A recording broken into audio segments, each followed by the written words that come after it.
The villagers felt it the moment the sun set. For the first time in 53 years, the candle in the cottage window didn't burn. No flicker of flame, no warm glow against the dusk. Just a hollow, unfamiliar darkness. For generations, that one candle had burned at the same hour every evening, always placed gently by the same pair of aging hands. People said it was madness. Others said it was devotion. But no one ever knew the real story behind it until the night the flame died and the past returned to keep a promise. Some promises are so sacred, they outlive time.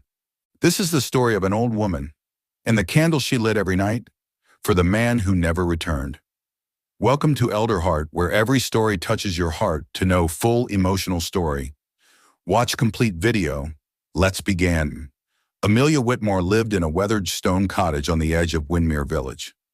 She had lived there for over 60 years, long after most people her age had either passed on or moved into nursing homes. But Amelia remained. She remained not out of stubbornness, but out of a silent, unshakable devotion. The cottage, with its moss-covered roof and creaky wooden floors, wasn't just a home. It was a memory, a vessel holding the echoes of laughter, whispers of long-forgotten conversations, and the scent of old letters sealed with hope. The walls still bore the nail where her husband's coat once hung. The kitchen window still faced the path he used to take home, whistling a tune before he even reached the door. For Amelia, moving away would have been like closing a book she was still reading every night. Her days were simple. She rose with the sun, made a cup of black tea, fed the robins who visited her windowsill, and tended to a tiny garden of fading roses. Her neighbors, most of whom had grown up watching her from afar, knew her as quiet and gentle. She never raised her voice, never demanded help, and never asked for more than what she had. But every evening, just as the church bells struck 7, she would perform the same quiet ritual that had captivated the village for decades. She would open the front window, take a fresh white candle from a box she kept by the bookshelf, strike a match, and let the flame flicker to life. She would place the candle in the windowsill, always facing the main road, and whisper something too softly for anyone to hear. And then she would disappear into the shadows of her home. To outsiders, it was odd. A quaint, harmless quirk of an old woman too stubborn to let go of the past. A flickering flame in a dusty window. Some thought it was for prayer. Others believed it was in memory of someone lost. It became village folklore, the kind that finds its way into small-town postcards and whispered bedtime tales. The Candle Lady, they called her, as if she were more myth than real. They'd nod in her direction during Sunday market, speak of her with that blend of pity and awe reserved for those who seem frozen in time. To children, it was mysterious. They'd walk past her cottage on their way to school, eyes wide, daring each other to knock on her door or peek through the curtains. They would count how many nights in a row the candle burned and invent wild stories about ghosts, lost lovers, and secret messages written in smoke. Some said if you stared at the flame long enough, you'd see a soldier's face in the glass.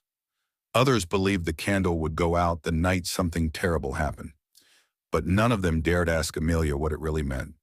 To the elderly, those with aching joints and tired eyes who had loved and lost, it was hauntingly beautiful. They understood what that candle truly was: a ritual, a wound wrapped in warmth, a way of refusing to forget. The older villagers, those who still remembered Thomas Whitmore, would sometimes pause outside her home and bow their heads. They knew what it meant to wait for a knock that never came, to hold on to voices that only spoke in dreams. For them, the candle was not madness, it was memory. Glowing, breathing, waiting. But to Amelia, it was sacred, because that flame was not just a candle. It was a beacon, a signal across space and time. A quiet, steady lighthouse for a ship that may never return, but still, somehow might. Each night, when she struck the match, it was as if she were whispering to the universe itself. He is not forgotten. I am still here. I remember. I wait. That small flicker in the window carried with it 53 years of devotion, of birthdays missed, anniversaries spent in silence, winters spent alone, and springs that bloomed without him. It carried the weight of every letter that never arrived, every name unlisted on the casualty records, every half-dream where she thought she saw his face in a crowd. Lighting that candle was the last thing she did before the sun set. It was her goodbye, her prayer, her promise.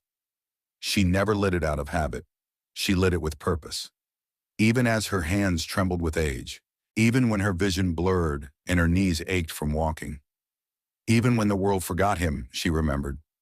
And in doing so, she kept something alive, something not even death could fully take. A promise, a quiet message to a man who had vanished long ago. Her husband, Thomas. The love of her life, taken from her by a war that gave no explanations, no returns, no closure.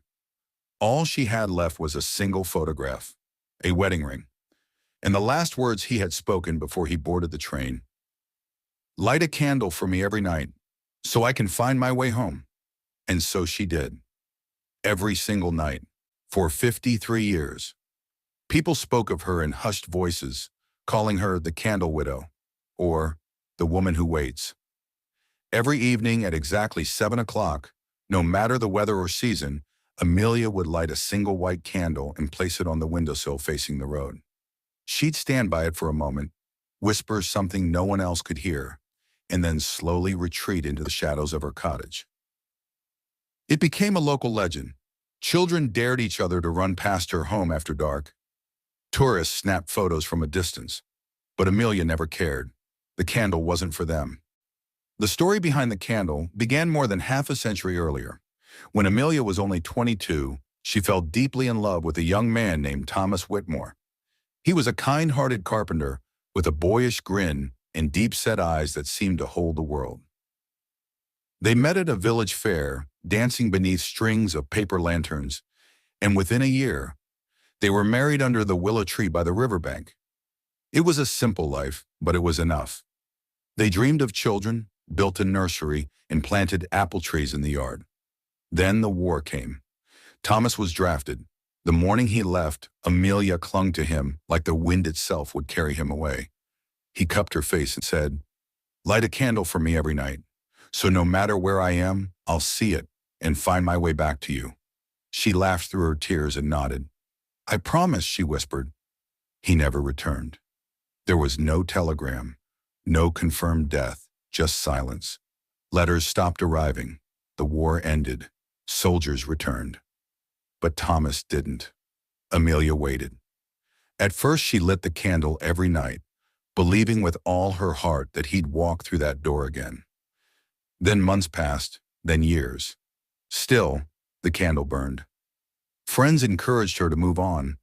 Suitors came, but she turned them away with soft smiles and polite refusals.